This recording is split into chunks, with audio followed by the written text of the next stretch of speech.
Salut chère communauté, bienvenue sur Bonjour Canada. La province d'Ontario est en manque de main-d'œuvre dans différents domaines, étant donné qu'elle est une province très peuplée. Raison pour laquelle il y a différents programmes d'immigration pour répondre aux pénuries. Aujourd'hui, nous allons parler d'un programme particulier parmi tant d'autres. Ce programme s'appelle Programme ontarien des candidats à l'immigration, volet offre d'emploi, compétences recherchées. Ce programme est unique puisqu'il donne l'opportunité à des personnes étant en dehors du Canada de pouvoir trouver un emploi. Ce 2 juillet 2020, le Bureau de l'immigration pour la province d'Ontario a publié 2 bonnes nouvelles concernant ce programme dans leur site. Ils ont modifié 2 points, notamment la suppression de l'exigence d'avoir une preuve de fonds. Plus besoin d'avoir une preuve de fonds, plus besoin de montrer que vous disposez de l'argent dans votre compte bancaire afin de subvenir à vos besoins dès votre arrivée au Canada. Dans certains programmes, comme Entre Express, on peut vous demander 12 960 $ comme preuve de fonds, mais pour celui-ci, c'est 0 $. À ma connaissance, c'est le seul programme qui ne demande pas de preuve de fonds. 13 nouveaux types d'emplois ont été rajoutés dans la liste des types d'emplois qui sont autorisés pour ce programme. Ce qui fait qu'en tout, vous avez 23 types d'emplois qui sont autorisés. En plus, il s'agit des emplois de la catégorie C et D, c'est-à-dire des emplois qui ne nécessitent pas un diplôme universitaire, il faut juste un diplôme secondaire. Ce sont des emplois de catégorie C et D, ça veut dire de niveau faible et niveau moyen en compétences. J'expliquerai les exigences de ce programme et ensuite je vous montrerai la liste des 23 types d'emplois qui sont autorisés dans ce programme. Je suis contente de faire ces vidéos pour partager avec vous mon expérience, mes connaissances et mon vécu. Je tiens à mentionner que je ne travaille pas dans l'immigration et vous demande de faire attention aux sites ou plateformes qui vous réclament de l'argent. Attention aux arnaques, soyez bien vigilants. Je vous conseille de vous référer au site officiel de l'immigration où les informations sont fiables et à jour. J'ai créé une page Facebook afin de faciliter nos échanges et nos partages d'informations. La page s'appelle Immigrer au Canada - Bonjour Canada. Merci de suivre cette page. Ce programme permet aux travailleurs étrangers de vivre et travailler en Ontario. Il concerne les personnes vivant au Canada et aussi ceux qui sont à l'étranger. Ce programme est vraiment unique dans le sens où les employeurs d'Ontario embauchent au Canada et à l'étranger et après 9 mois de travail consécutif, les travailleurs étrangers peuvent soumettre leur demande de résidence permanente par la procédure Programme des candidats nominés à la province d'Ontario. Nous allons maintenant voir les exigences de ce programme. 0 $ demandé. Ils ont supprimé cette exigence dans certains programmes comme Entre Express. Si vous devez venir seul, il faut 12 960 $ comme preuve de fonds, alors que pour celui-ci, c'est 0 $.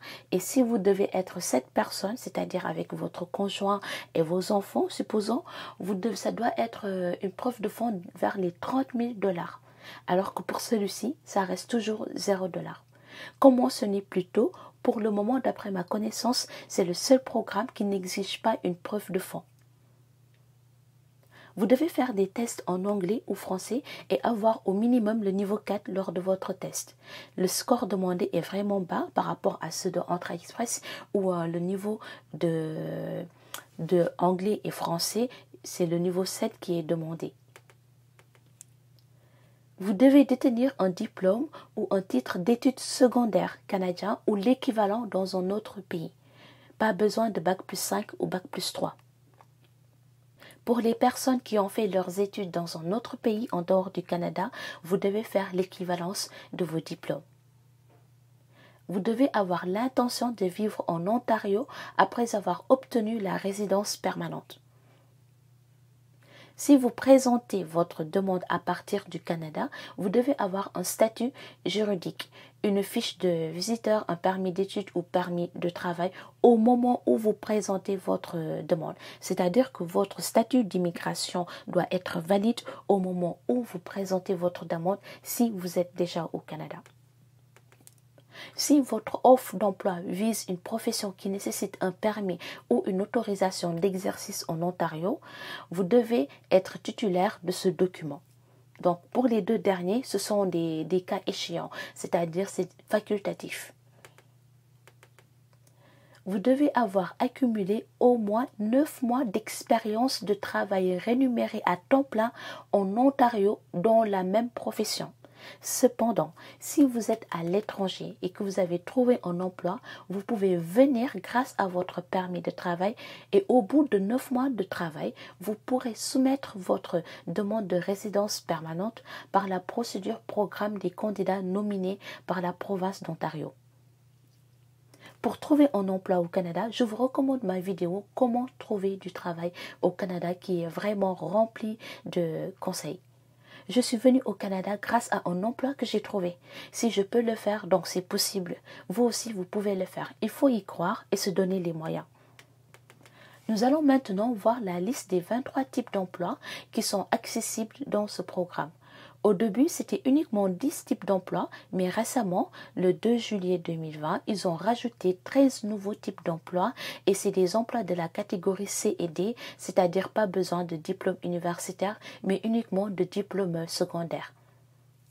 Nous commencerons par les anciens, ensuite nous finirons par les nouveaux qu'ils ont rajoutés le 2 juillet 2020.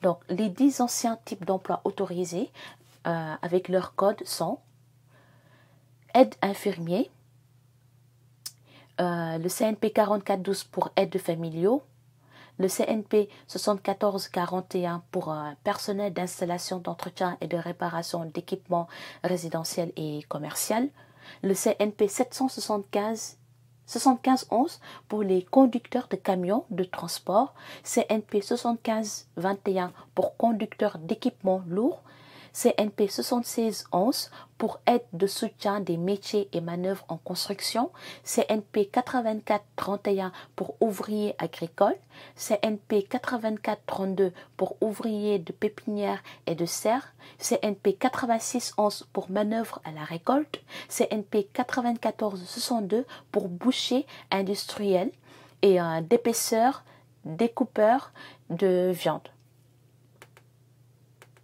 Les 13 nouveaux types d'emplois autorisés sont donc le CNP 9411 opérateur de machines dans le traitement des métaux et des minerais, CNP 9416 opérateur de machines à forger et à travailler les métaux, CNP 9417 opérateur de machines d'usinage, CNP 9418 opérateur de machines d'autres produits métalliques, CNP 9421 opérateur d'installation de traitement des produits chimiques, CNP 9422 opérateur de machines de traitement des matières plastiques, CNP 9437 opérateur de machines à travailler le bois, CNP 9446 opérateur de machines à coudre industrielles, CNP 9461 opérateur de machines et de procédés industriels dans la transformation des aliments et des boissons, CNP 9523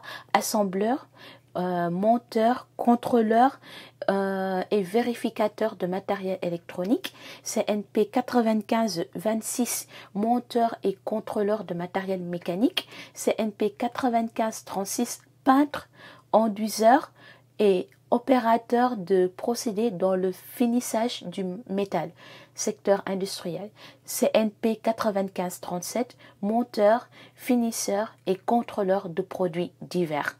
Donc, le 95-37 est vraiment très large puisque c'est produits divers. Ces 13 nouveaux types d'emplois doivent être faits à l'extérieur de la région du Grand Toronto, c'est-à-dire la ville de Toronto même, région du Durham et de Halton et de York et Peel. Mais c'est toujours dans Toronto en fait. C'est pas à faire dans la ville de Toronto, mais c'est toujours dans la région de Toronto que vous allez rester. Le lien du site officiel de ce programme se trouve en barre de description. Si vous avez des questions, merci de les mentionner en commentaire. Merci d'avoir regardé cette vidéo. N'hésitez pas à aller prendre ces liens pour vérifier toutes les informations qui sont mentionnées. À bientôt sur Bonjour Canada.